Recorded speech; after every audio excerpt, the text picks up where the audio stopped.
धाकड़ खबर, बेखौफसुमा बेबाक अंदाज। कि ये हिंदुस्तान बोलने पर किसी को शर्म आ रही है और किसी को गर्व महसूस हो रहा है।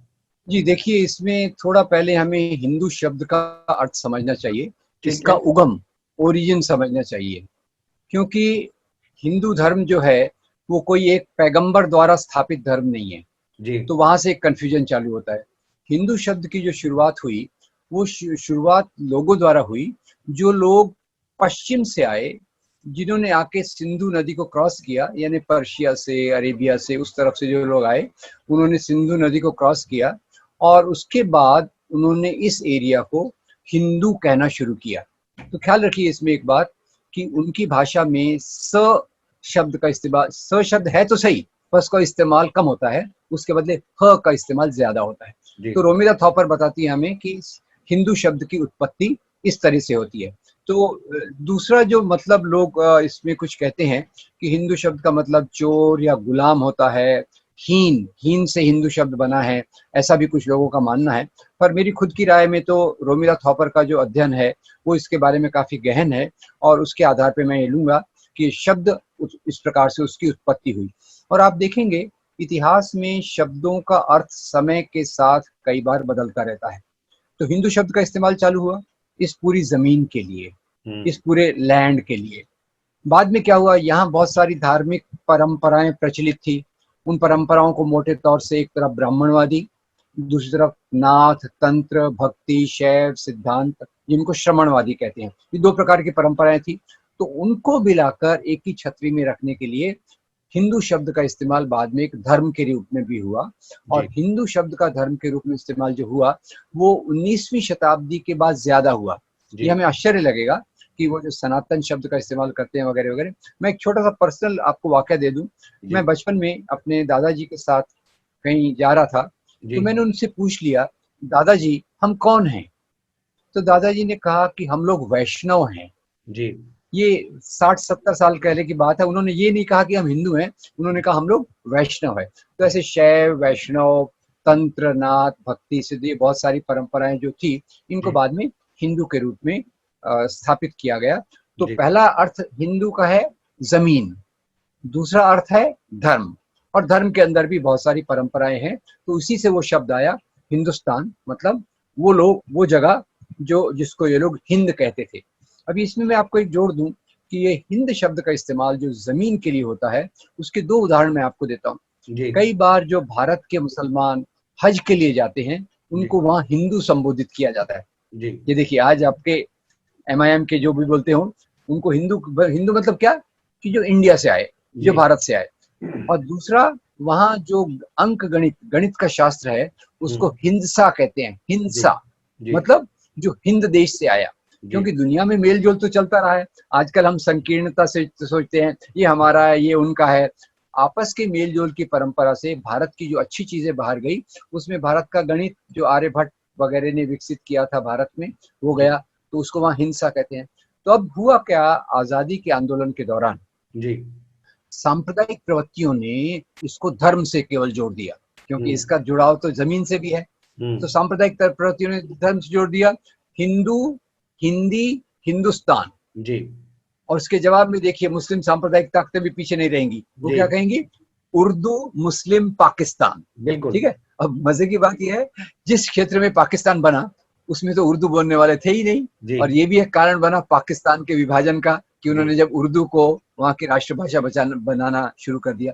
तो हिंदू शब्द का इस्तेमाल, हिंदुस्तान शब्द का इस्तेमाल ब्रॉडली इस दक्षिण एशिया के महाद्वीप के लिए होता रहा है।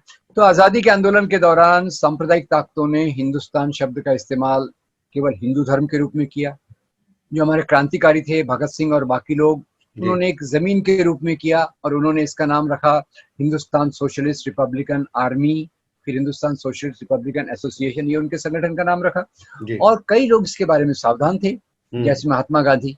महात्मा गांधी ने जो अपना किताब उनकी सबसे फेमस है ऑटोबायोग्राफी के बाद, हुआ हिंद स्वराज। तो देखिए, हुआ हिंद स्वराज, हिंदू स्वराज नहीं। तो ये शब्द हिंद जो है वो जमीन के लिए है, हिंदू बाद में आया इसके लिए, इसीलिए वो जो शब्द इस्तेमाल किया हिंदुस्तान, यानी हिंद को रख के वो किया गया, तो इसलिए कंफ्यूजन हो रहा है। ठीक है, विवादित चीजों में मैं बाद में जाऊंगा सर, लेकिन पहले मैं ये समझना चाहता हूं, जब हम आजाद हुए और संविधान तैयार किया जा रहा था तो वहां पे इंडिया का जिक्र किया जी गया, भारत का जिक्र किया गया, जी हिंदुस्तान का जी जिक्र जी हिंदुस्तान संविधान में क्यों नहीं किया गया? जी। देखिए, जो हमारे संविधान निर्माता थे, जी। उनके सामने पूरी चीजें साफ थी कि आजादी के आंदोलन के दौरान हिंदुस्तान शब्द का इस्तेमाल कुछ लोग सांप्रदायिक रूप से कर रहे हैं और कुछ लोग उसको पाकिस्तान के समांतर रख रहे हैं। जी। इसलिए उन्होंने इस बात की स्पष्टता रख के कि हमको यह कन्फ्यूजन नहीं चाहिए, और कुछ लोग हिंदुस्तान को हिंदू से जोड़ना चाहेंगे, हिंदू धर्म से जोड़ना चाहेंगे, ये अवॉइड करने के लिए उन्होंने भारत, दैट इज इंडिया, तो जी। उसमें भी क्लियर है, भारत तो एक हमारे प्राचीन राजा का नाम है, और इंडिया शब्द इंडस फिर से सिंधु नदी के नाम से ओरिजिन होता है। तो जी। इसलिए उन्होंने काफी सावधानी से बरती। वैसे तो पूरा संविधान काफी सावधानी से बनाया गया है कि इसमें किसी को तकलीफ ना हो, तो इसलिए उन्होंने इसका नाम भारत, दैट इज इंडिया रखा। आजकल एक ट्रेंड चल जी गया है सर कि भारतीय जनता पार्टी जो नारा तो लगाती है भारत माता की जय, लेकिन आप उसके प्राइम टाइम शो करेक्ट। जो होते हैं टीवी चैनल्स पे, उसके प्रवक्ताओं को देख सकते हैं, वो हर बात में हिंदुस्तान हिंदुस्तान बोलते हैं, यानी कि वो गर्व के तौर पे बोल रहे हैं और बता रहे हैं, लाल कृष्ण अडवाणी की भाषा में कहें कि ये हिंदू स्थान है, हिंदुस्तान इसलिए इसका नाम है। Correct, correct. इसीलिए ये देखिए, ये उनकी जानबूझ के चाल है। वो भारत शब्द का इस्तेमाल नहीं करते, इंडिया शब्द का भी इस्तेमाल नहीं करते। वो हिंदू का जो धर्म से जुड़ाव है, हिंदू का जो धर्म वाला मतलब है, उसको सामने रख के वो उसको रखते हैं। और उनके जो शीर्ष सरसंघ चालक है मोहन भागवत, उन्होंने भी कहा ये हिंदुओं का स्थान है, इसलिए इसको हिंदुस्तान कहते हैं। जी। तो एक धरातल पे वो, जैसे मैंने कहा कि जब तक हम ये क्लियर नहीं होंगे कि हिंद शब्द का पहला इस्तेमाल जमीन के लिए हुआ, तो वो उस कंफ्यूजन का इस्तेमाल करते हैं। और इसको आगे की बात एक बताता हूँ कि 1990 में मुरली मनोहर जोशी, जो वो एनडीए गवर्नमेंट में पहली वाली में बड़े मंत्री थे, बाद में वो बाबरी मस्जिद डिमोलिशन के समय भी वो थे, तो मुरली मनोहर जोशी ने भी इस बात को सामने लाया। हाँ, मुरली मनोहर जोशी ने कहा कि यहाँ रहने वाले सभी हिंदू हैं, जो मुसलमान हैं वो अहमदिया हिंदू हैं, जो क्रिश्चियन है वो क्रिस्ती हिंदू हैं। तो मेरे मन में सवाल उठा, जो हिंदू है वो क्या है? वो हिंदू हिंदू हो गए। ऐसा एक मजाक के तौर पे मैं कह रहा हूँ, पर उन्होंने इस शब्द को दो शब्दों को मिलाने की कोशिश की, भौगोलिक अर्थ और धार्मिक अर्थ को मिलाने की कोशिश मुरली मनोहर जोशी ने भी की। और आज के समय में तो हिंदुस्तान में धार्मिक मतलब ज्यादा है, इसलिए कई लोगों को उसमें गर्व महसूस होता है, वो वही शब्द का इस्तेमाल करेंगे, और कई लोगों को उससे डर महसूस होता है कि हम खुद होके अपनी इस जमीन को क्यों अपने हाथ से जाने दें। तो ये दो प्रकार की विचारधारा आज चल रही है। क्या किसी के हिंदुस्तान कहने से और गर्व महसूस करने से, जो एक तबका है भारत के अंदर रहता है, जो एक लंबे अरसे से नारा लगाता आया है कि हिंदुस्तान जिंदाबाद, और मैंने खुद असदुद्दीन ओवैसी के कई सारे भाषण सुने हैं, वो खुद बोलते हैं हिंदुस्तान, उसे आज शर्म आनी चाहिए, उसे महसूस होनी चाहिए, और इसी वजह से मुद्दे को छोड़ देना चाहिए कि भाजपा ने इसको हिंदुस्तान की वजह से हिंदुस्तान कहना शुरू कर दिया है? तो देखिए, ये तो हमारे ऊपर है, हमने ऐसे शब्दों को उन पर जब छोड़ते जाएंगे तो इसका वो ज्यादा इस्तेमाल करेंगे। एक्चुअली हमारी जिम्मेदारी तो है कि हम उसका जो भौगोलिक अर्थ है हिंदुस्तान, और जिस पर बहुत सारी प्यारी प्यारी शायरियां हैं, बहुत सारे लोगों ने अच्छा अच्छा लिखा है, अमीर खुसरो से लेकर तो अल्लामा इकबाल तक ने बहुत अच्छा लिखा है, तो हमें उस शब्द को छोड़ना नहीं चाहिए। दूसरे लोग भले ही उसका आक्रामक रूप से इस्तेमाल कर रहे हैं, पर जो उसका ऐतिहासिक स्वरूप है, जो जमीन के रूप में इसको देखता है, और बाहर के देशों में भी कई, खास तौर से वेस्ट एशिया में, इसको हिंदुस्तान के रूप में देखते हैं और वो धर्म से इसको नहीं जोड़ते। तो हमने इस शब्द को भाजपाइयों के हाथ में छोड़ना, ये हमारी गलती होगी। ये तो यानी हम अपने आप अच्छे शब्दों को उनके इसमें देते जा रहे हैं, जैसे अच्छे आइकन्स हैं हमारे स्वामी विवेकानंद, उनको भी हमने छोड़ दिया, उन्होंने पकड़ लिया, वगैरह वगैरह। तो ये हमारी खुद की एक कमजोरी होगी, ऐसा हमने उस बात को रोकना चाहिए। ऐसा क्या इसलिए हो रहा है क्योंकि भाजपा के पास पूरा प्रोपेगेंडा करने वाली एक मशीन है, आईटी सेल है, आरएसएस है, सब कुछ है, और जो दूसरी राजनीतिक पार्टियां हैं, या ये मैं कहूं कि जो सामाजिक संस्थाएं, उनके पास कुछ रहा ही नहीं है विचार नाम की चीज, ना लोगों तक अपने मैसेज वो पहुंचा पा रही हैं, बस सामने वाले एजेंडा सेट करते हैं और ये इसके आसपास घूमते रहते हैं।